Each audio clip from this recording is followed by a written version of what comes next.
There's absolutely no one in this world who can say that they've never felt a sense of emptiness in their soul. At this point in my life, I feel empty. I feel unfulfilled. I feel like I am a prisoner in my reality, and there's nothing that I can possibly do about it, but I try. So when I look at this photo, well, when we all look at the photo, we see a bunch of people separated, socially distancing themselves, but with boxes over their heads. And when I see the box, it takes me to a place of where we're not really all connected with each other, but we are all in our own way boxed in with our own self-doubt, our own life situations. It's a whole universe inside of our brain.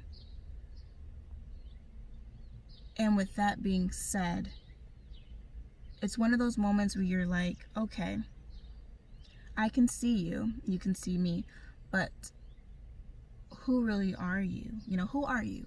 What's going on in your mind? What's the big story? Like, yeah, what's the big story?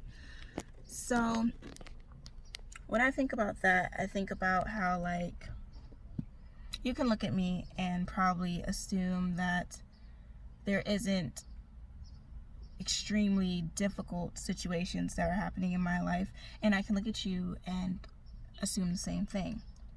But in reality, I have no idea. You could have just got robbed,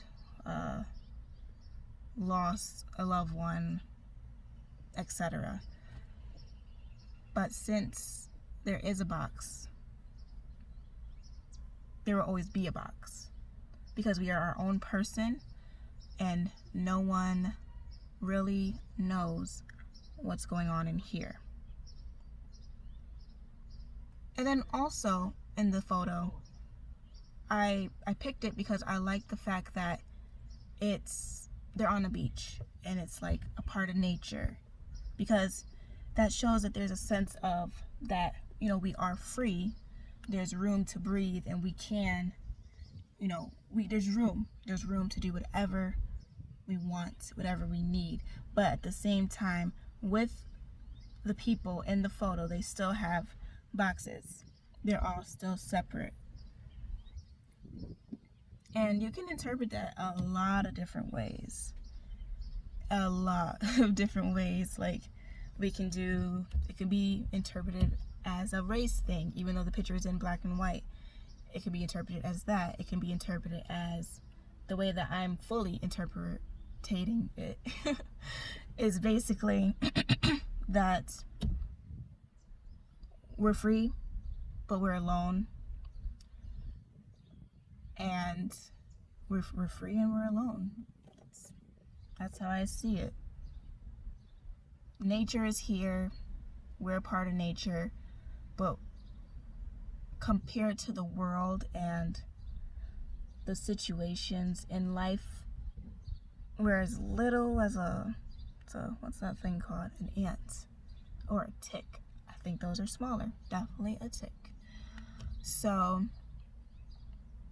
yeah, when I look at this picture, it makes me feel like understood and not alone, because, you know, the photographer who took the picture, she has a sense that I can relate to of how human beings must feel in this huge world, and the constant feeling of being empty, alone, and stuck. You know, you feel stuck because no one really wanted to be alive. We had no choice in it. Our parents decided, hey, what's up? I think I love you, you know? You love me, let's love each other forever. You know, it'd be great. Let's just go ahead and make a mini me and you. Oh my God, that'd be so cute. Little kid us. And now you're born. Welcome to the world, this big old world. But you're stuck. You're stuck. You have no choice but to be here. So now you have to deal with being here. But you're in your box. Stuck. In your head. In a box. So yeah, that's how I took the picture. I really love the picture. I love that it's black and white. And I love like how many different ways you can interpret this picture. And I guess that's my time. Thank you for watching my Christine Perez TED Talk.